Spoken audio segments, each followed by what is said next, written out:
Spring skiing. It's the unofficial after party of the ski season, where good vibes meet weird snow, where sunglasses replace goggles, and where the line between skiing and sunbathing gets a little blurry. It's laid back, it's unpredictable, and when it's good, it's a blast. But it's not all sunshine and corn turns. To truly maximize your fun, you've got to know how to navigate the good, the bad, and the ugly of spring skiing.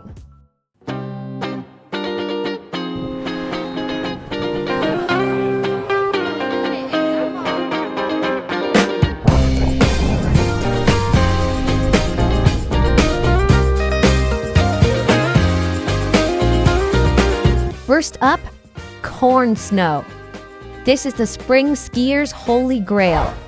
When the snowpack has gone through enough freeze-thaw cycles, it transforms into loose granular crystals that ride smooth and forgiving.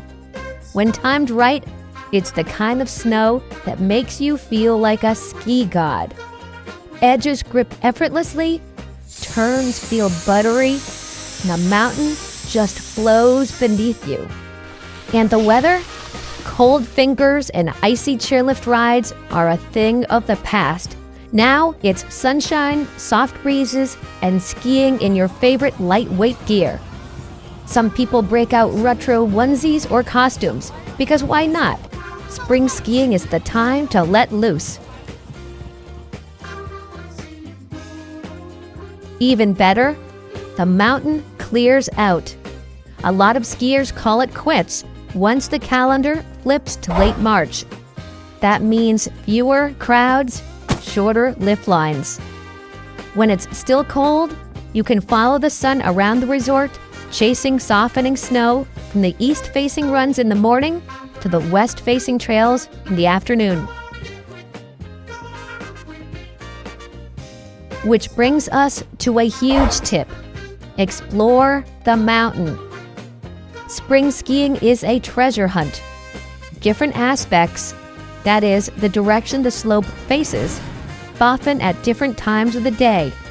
South and east-facing slopes catch the sun early, softening faster. North-facing runs may hold the snow firmer for longer. It's all about timing and knowing where to be and when. Before moving to the bad, we need to mention the wacky and festive events that most mountains host. Events like pond skimming, and these are not to be missed. These events, along with live music and lively après party, capture the carefree fun of the season.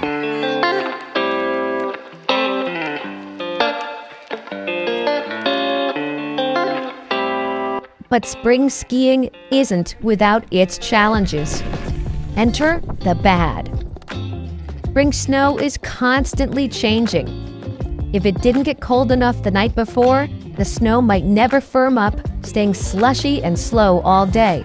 Or, if it did freeze, but it remains cold during the day, the snow might stay rock hard and icy. These shifting conditions can turn a mellow day into a test of skill and patience. I haven't been very many times in my life. Spring skiing's magic is fleeting. Some days, if you're lucky, the soft, fun snow sticks around from first shear to last run. But more often, you've only got a few golden hours before things get sticky or downright messy.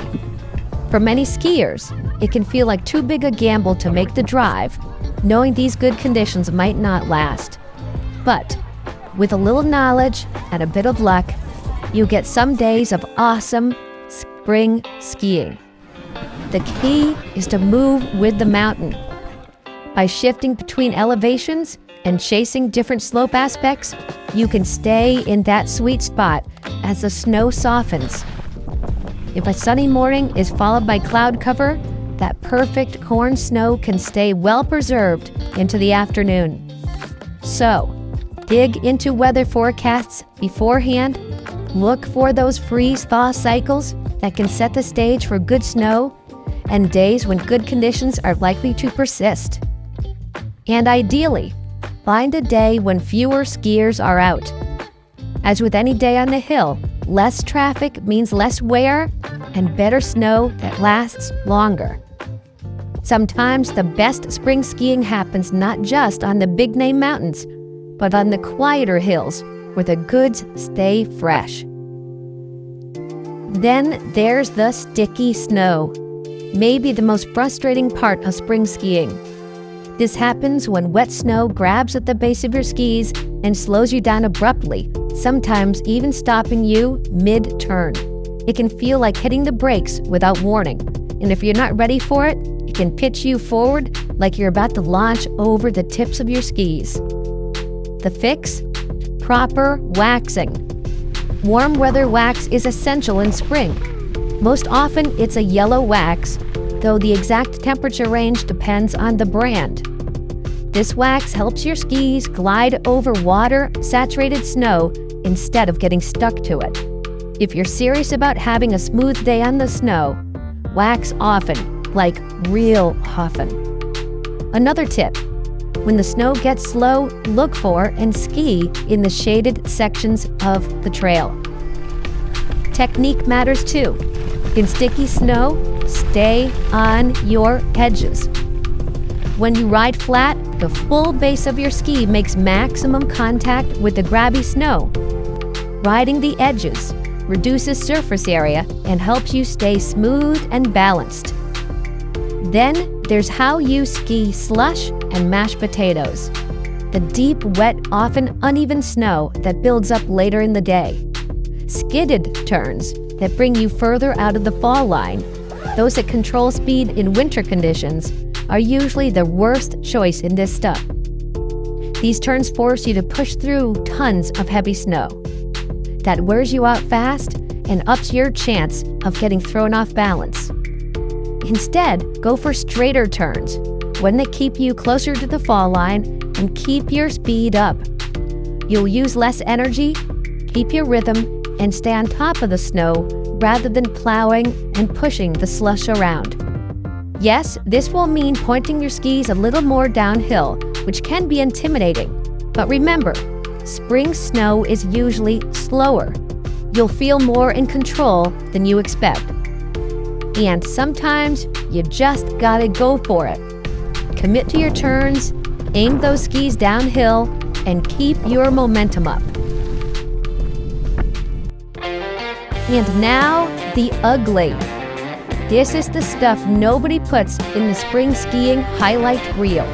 We're talking mud, exposed rocks, open streams, and snow that feels like oatmeal. As the snowpack shrinks, the once pristine, snowy mountain starts showing some ugliness. Trails that were fully covered last week suddenly have bare patches, slushy puddles, or narrow choke points. The ugly also includes those moments when you hit a grabby patch and feel your knees buckle, where you catch an edge in deep potatoes and end up face first, laughing and spitting out slush. It's all part of the deal. But honestly, that's part of the charm. Spring skiing is messy and imperfect, and that's what makes it so great. It rewards creativity, foresight, technique, and a good sense of humor. If you're willing to explore, adapt, and maybe fall on your face once or twice, you'll discover a kind of skiing that's loose and fun and full of unexpected joy. And finally, there's this bittersweet truth that every skier feels deep inside at the end of the season. Things are winding down. Each sunny run, each slushy laugh brings us closer to the end of the season. There's a kind of quiet sadness in packing up your gear, seeing the trails thin out, and realizing the lifts will soon stop spinning. But maybe that's what makes spring skiing so special. It's fleeting. It's fun with a little ache. And that's all the more reason to savor every turn, every ray of sun, every goofy, glorious, muddy, magical moment. So get out there, embrace the melt, and make it count.